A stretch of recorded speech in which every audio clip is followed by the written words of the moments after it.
Howdy.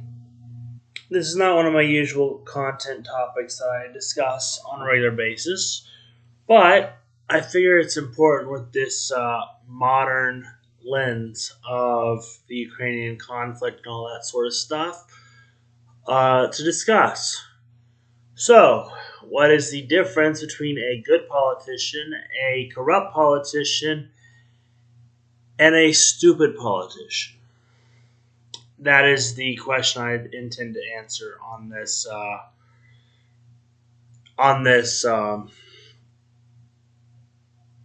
video. A smart politician is one that doesn't back down from what he believes is truly right, regardless of the consequences. Putin would be a smart politician because he has been sanctioned for over 25 years. If you sanction somebody, let's just put it this way. If you put a kid in timeout enough times and he doesn't reform, what's the point of putting the kid in timeout? Figure out a different punishment for the kid. The thing is they've been doing the sanctions for 25 years. It has absolutely no effect on Putin. If it has no effect on him, figure out a different freaking punishment. That's just my thinking. But a corrupt politician will take money from businesses in order to make money to live off of because the salary is not good. Let's say a politician makes the same amount as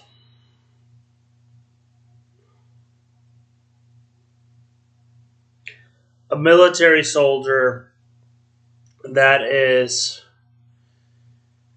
at the rank of,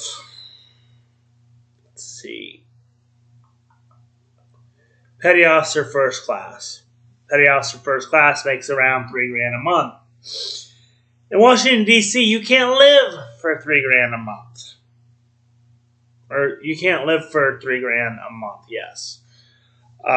In fact, to live in Washington, D.C., you need to be making at least $50,000 a month in order to just rent out an apartment there. It's terrible. So why do politicians become greedy and hungry for more money and more corrupt? It's because the businesses pay their bills to get their lobbying completed that they want. Why do you think the rest of society gets fucked over by corrupt politicians? A stupid politician is one that does everything in their power. A stupid politician is basically a corrupt politician when they got caught. Basically. You get caught stealing from a Walmart, you ain't coming back from that one. You ain't ever going to be able to go into Walmart to shop or even work there. Although, why would you want to work at a Walmart? I don't know. It's a very depressing place to work, but whatever. That to each their own. Hey, I don't live people's lives. I don't make people work for a living. So, it's whatever you want to do with it. But I can, in fact, say this. A smart politician sees through the lies of stupid politicians, and stupid politicians don't know they're caught till it's too late, which is why being corrupt is the only way a politician can stay alive in the modern society, which is why most politicians are corrupt and why we have such a bad swamp of corrupt career politicians, because once you start making all that money that you don't know how to make outside of career politics, guess what? You just became the dumbest dumbass in the world because you're conning people out of funds just for the spare chance that you will get reelected. Yeah. And guess what? All the politicians could fix the world like that. If they were honest and they wanted to actually make a difference. Problem is, politicians only care about two things. Two things. Or modern politicians do. Sex and money. If you don't have either of those two to pay with, you ain't making anything, any new laws with the politicians. That's the problem. And most politicians love little kids. And that's terrible. That is terrible. I'm not saying all, because I've never actually physically met a politician. But I can do, based off the statistics, the body language, how they act on television, and how they believe that they are better than everybody else for it, I can honestly tell you that politicians are not to be trusted.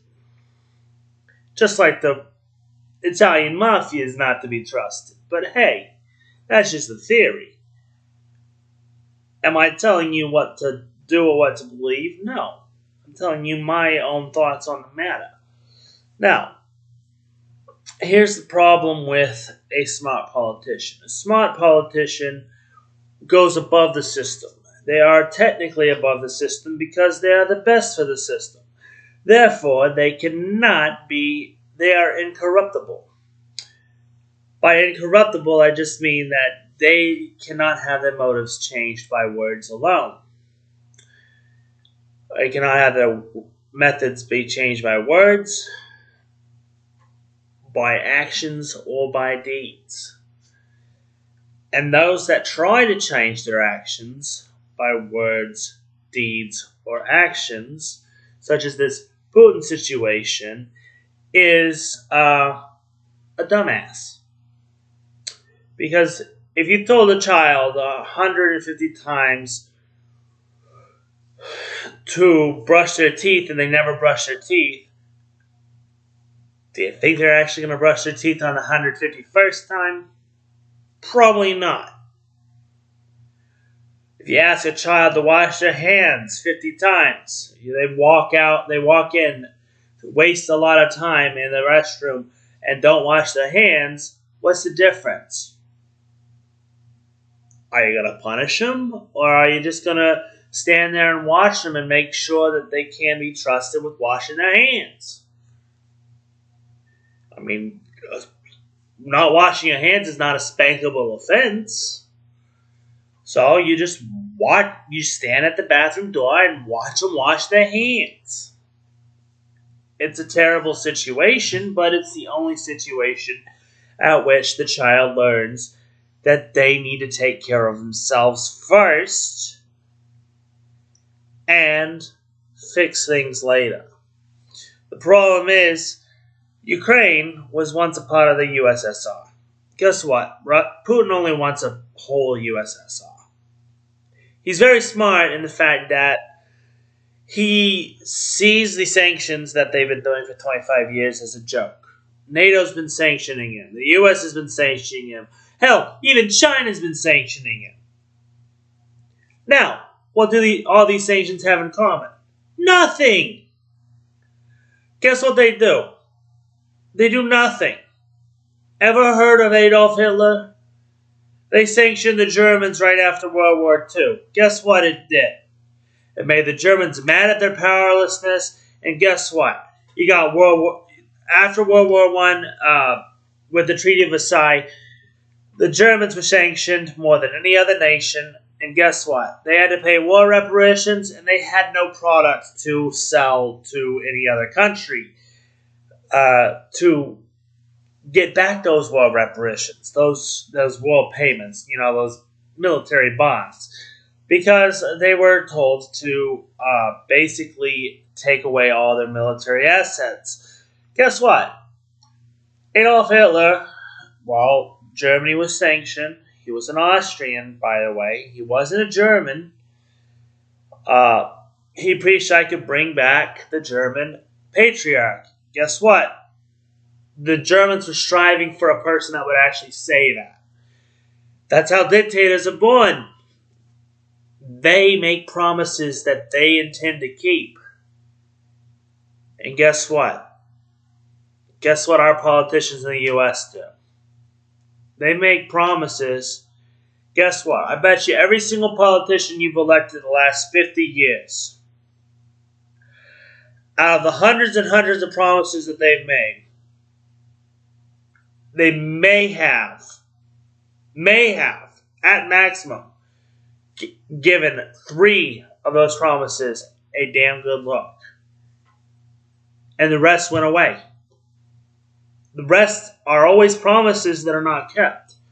And the reason being is the politicians do not have term limits that are in the House of Representatives and the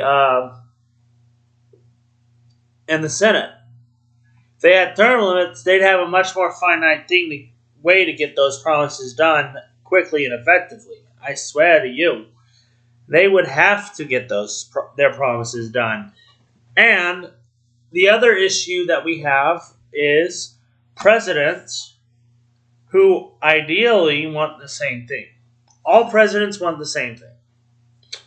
They want to do their power, they want to do their duty, they want to help the people, and they want to stay out of conflict. Most presidents want that. Guess what? When you have a president that basically on the first day of office says, I don't like this from the previous president, I don't like this from the previous president, I don't like this from the previous president, I'm going to cancel out all those executive orders from the previous president and make my own executive orders. Guess what we have? We have a never-ending loop where nothing is accomplished. Nothing. Not a damn thing in office is accomplished because people, instead of coming together, working together as a team, respecting their previous presidencies, and doing what's right over what is ideal. If people would not throw away the previous president's shit, the previous president's rules, laws, executive orders, and such, guess what? Half of the problems that are in the country right now wouldn't be happening. Half the problems that the country faces nationwide would have a solution. I always tell this story because I've figured out a way to save a lot of money for the people of New Orleans that keep getting hit by hurricanes. Their houses keep getting wrecked. Say, well, if their houses keep getting wrecked and it costs, let's say, $1.5 million to repair them each year after hurricane season, what's the one thing we can do to limit the damage? Well, there's several things we could do. One, we could move it would probably be just as expensive to move everything upstream about 3 miles, except for the ports, the docks. So you can't necessarily move a dock, but you can move a town 3 miles upstream. Guess what that does? That takes them out of the underwater, low-level floodplain, and it puts them to the mid-floodplain where, only the outskirts will really be affected. And you don't have to keep rebuilding shit. The wildfires in California. I understand why the wildfires happen. Old trees. The Forest Service out there is not allowed by state law to take any of the dead brush out of the forest. And then you have the power lines, which are above the tree line, and as a tree is growing, it will eventually snap a power line. And you have a forest fire that rages for 90 to 150 days out of the year. Why? That's solved with one of two ways. You clean up the forests, make sure all the brush, make sure all the dead debris is out of the forest, and you put the power lines underground. It's as simple as that. Two simple solutions for one problem that I just simplified in less than 10 minutes. But guess what? Politicians love making complex equations out of nothing. Because that's what they do. Politicians make complex equations out of everything. And then they have nothing to show for it at the end of the day because they don't know the solutions to the complex equations. But if you simplify the equation, guess what? You've made a solution that you can actually solve. And that's it. That's all I have to say about that. Please do like, comment, subscribe, and I'll see you in the next video. Bye-bye.